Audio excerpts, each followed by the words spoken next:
അസ്സലാമലൈക്കും. ഇതിൻ്റെ ഭർത്താവാണ്, ഗൾഫിലായിരുന്നു. അവിടുന്ന് ബിൽഡിങ്ങിൻ്റെ മുകളിൽ വീണതാണ്. അതിൽ ഒരു ഭാഗം അങ്ങനെ തളർന്നു ദഹിക്കണം. ഇപ്പം നോക്കണമെങ്കിൽ ഒരു വഴിയില്ല, ആരുമില്ല ഞങ്ങളെ സഹായിക്കാൻ. വീടാണെങ്കിൽ ലോൺ എടുത്തിട്ട് വീട് കയറ്റിയതാണ്. എത്ര പക്ഷേ ഞങ്ങൾ കടത്തിലാണ്, ആരും സഹായിക്കാനില്ല. കാണുന്നവരെല്ലാവരും ഞങ്ങളെ സഹായിക്കണം. മക്കളെ പഠിപ്പൊക്കെ എങ്ങനെയാണ്? 2 മക്കളുണ്ട്. മക്കളെ പഠിപ്പൊക്കെ അതായിട്ട് കിടക്കുന്നതാണ്. ഇപ്പോൾ ഇതിലൊക്കെ ടി വിയിലും ഇതിലൊക്കെയാണ് പഠിപ്പ്. ഒന്നൊന്നുമില്ല, ആരും സഹായിക്കാനില്ല. പഠിക്കണതിന് ആരെങ്കിലും കൈയാട്ടിയിട്ടാണ്, ആരോടെങ്കിലും സഹായം ചോദിച്ചിട്ട് വേണം.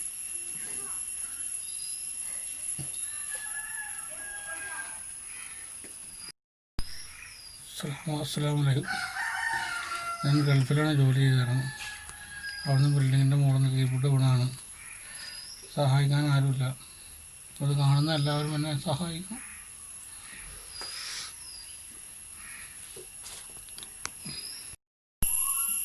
അസ്സലാമലൈക്കും, നമസ്കാരം. ഫാറൂഖ് ചെറുപ്പുളശ്ശേരിയാണ്. ഞാനിപ്പോൾ പാലക്കാട് ജില്ലയിലെ അമ്പലപ്പാറ മലമുക്ക് 12ാം വാർഡിലാണുള്ളത്. ഇവിടെ താമസിക്കുന്ന മുഹമ്മദ് ബഷീർ എന്ന് പറയുന്ന ബഷീർ ഖാന്റെ വളരെ സങ്കടപ്പെടുത്തുന്ന ഒരു കാര്യം എൻ്റെ പ്രിയപ്പെട്ടവരെ അറിയിക്കാൻ വേണ്ടിയിട്ടാണ്. വർഷങ്ങളായി ബഷീർ ഖാ പ്രവാസിയായിരുന്നു. പ്രവാസ ലോകത്ത് വെച്ചിട്ട് ബഷീർ ഖാക്ക് സംഭവിച്ച ഒരു അപകടത്തെ തുടർന്ന് അദ്ദേഹത്തിന്റെ ഒരു ഭാഗം മുഴുവനായിട്ട് തളർന്നിരിക്കുകയാണ്. അവിടെ ഒരു ബിൽഡിങ്ങിന്റെ മേലെ താഴോട്ട് വീണതാണ് ബഷീർ ഖാ. കുടുംബം പോറ്റാൻ വേണ്ടിയിട്ട് നാട് വിട്ട പ്രവാസിക്ക് സംഭവിച്ചത് വളരെ ദാരുണമായിട്ടുള്ള ഒരു അപകടമായിരുന്നു. ഉമ്മയും മക്കളും ഭാര്യയും അടങ്ങുന്ന കുടുംബത്തിന്റെ ഏക പ്രതീക്ഷയാണ് ബഷീർ ഖാ.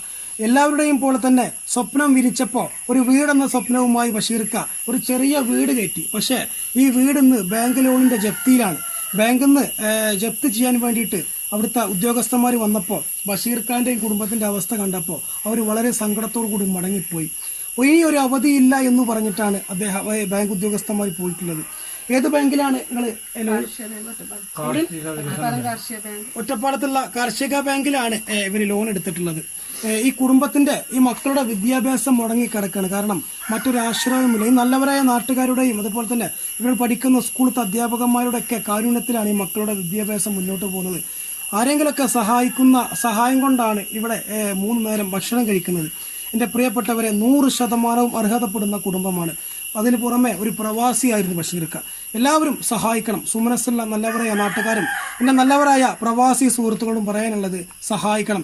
ഈ വീടിൻ്റെയൊക്കെ അവസ്ഥ കാണുമ്പോൾ തന്നെ നമുക്ക് വളരെയധികം സങ്കടം. കാരണം സത്യം പറഞ്ഞ ഒരു ബാത്റൂം പോലും ഈ വീട്ടിൽ ഇല്ല എന്നതാണ് പരമമായ സത്യം. സഹായിക്കണം പ്രിയപ്പെട്ടവരെ. 100% അർഹതപ്പെടുന്ന കുടുംബമാണ്. എല്ലാവരും സഹായിക്കുമെന്ന വിശ്വാസത്തോടുകൂടി സ്നേഹത്തോടെ നിർത്തുന്നു. അസ്സലാമു അലൈക്കും.